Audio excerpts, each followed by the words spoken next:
Welcome students. Today's topic is zero order reaction or integrated rate equation.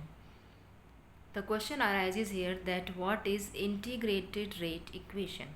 Already it is told that a reaction can take place in or a reaction can be a elementary reaction or can be a complex reaction. Elementary reaction takes place in one step, whereas the complex reaction takes place in several steps. Several step means the concentration of reactant changes with time to time.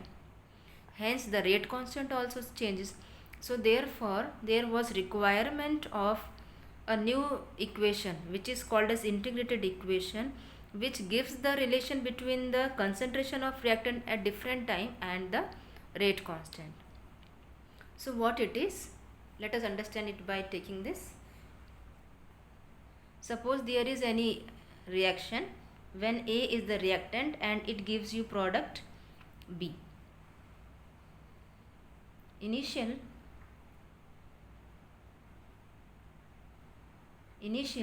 this concentration was found to be A0, A0. तो product तो यहाँ बना ही नहीं है, तो product क्या होगा बेटा यहाँ पर? ज़ीरो। यहाँ ध्यान से सुनो कि जो ए था आपका रिएक्टेंट वो शुरुआत में इस कंडीशन में था, तब प्रोडक्ट बिल्कुल नहीं था। फिर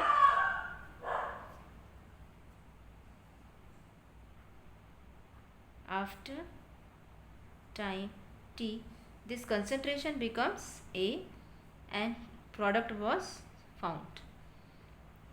अब इसका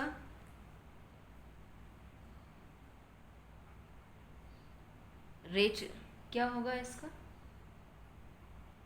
रेट इसका क्या होगा? Minus d a upon d T. Minus क्यों लगाया?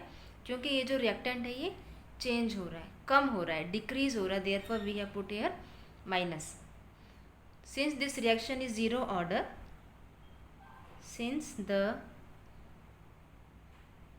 reaction is of zero order, तो इसका रेट क्या हो गया?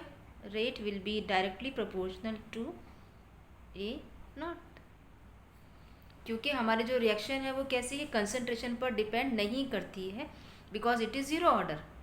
तो हमारा रेट लॉ के अकॉर्डिंग रेट ऑफ रिएक्शन क्या हो गई? Directly proportional to a naught. अब हम क्या करते हैं, इस आर के वैल्यू को by putting the value of this R here, what we will be having? Minus d a upon d t directly proportional to a naught. इस sign को रिमूव करेंगे,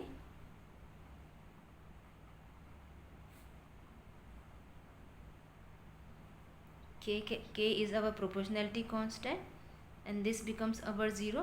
क्योंकि constant, क्योंकि a जो है वो constant है, वो ज़ीरो है, वो चेंज नहीं हो रहा, so this is also becomes your constant.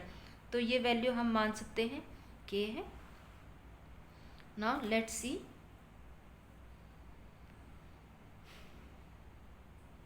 On multiplying this equation on both sides, what we are getting? D A upon dt equal to k minus k. अब हम क्या करते हैं?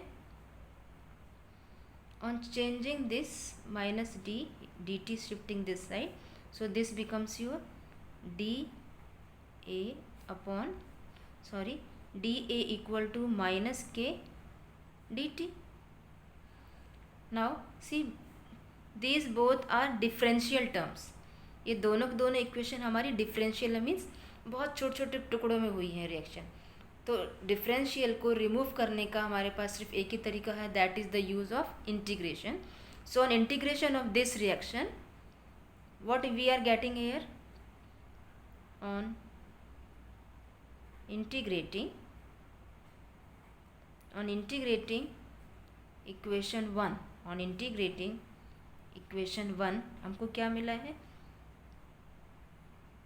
D a equal to, this k is constant here, तो minus k हम बाहर निकाल देते हैं, D T.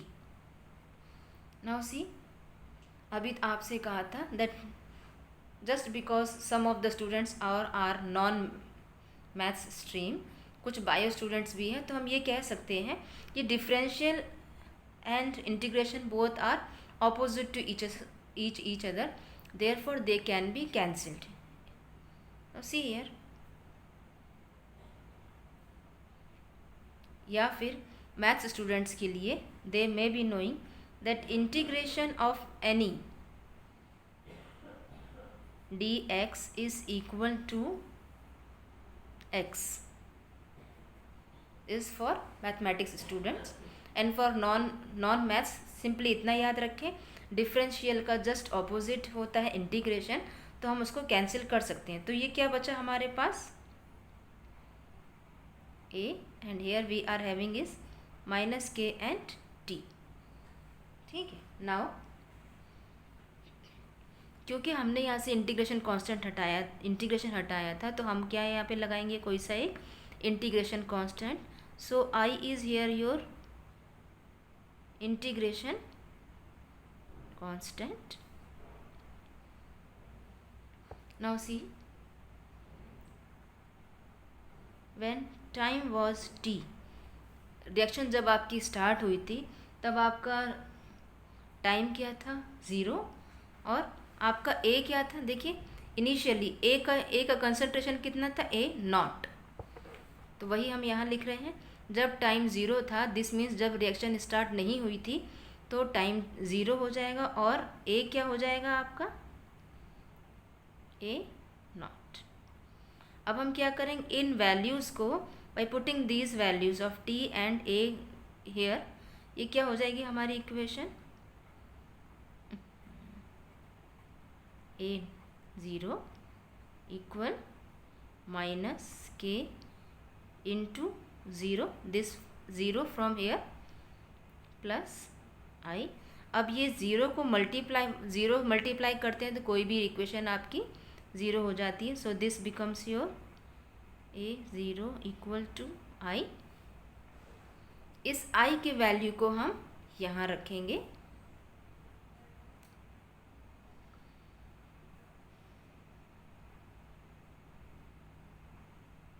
a equal to minus k plus a0। ये कोई सी हमारे पास एक इक्वेशन आ गई। नाउ इस कांस्टेंट को हम इधर लेकर जाएंगे, on taking this constant this side, what it becomes, k is equal to t। इस इक्वेशन में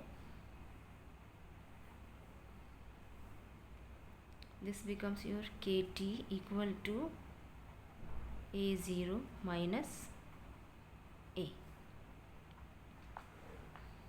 ना दिस इज अवर इक्वेशन।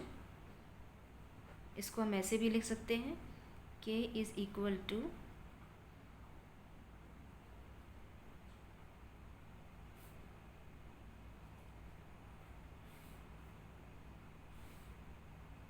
एक आपकी इक्वेशन ये वाली हो गई है, this is here t, this is here t। एक इक्वेशन हमारी ये हो गई है। सी, इस इक्वेशन को बेटा ध्यान से देखो, this equation I am writing it here again, a equal to minus k t plus a0। Why this equation is important, क्योंकि हम इसी इक्वेशन से आगे ग्राफ प्लॉट करेंगे, आगे समझ में आएगा। So this is one of your reaction. अब हम मान लेते हैं इनिशियल कंसंट्रेशन हमारा क्या है, if a0 is equal to your a mole per litre, and after time t,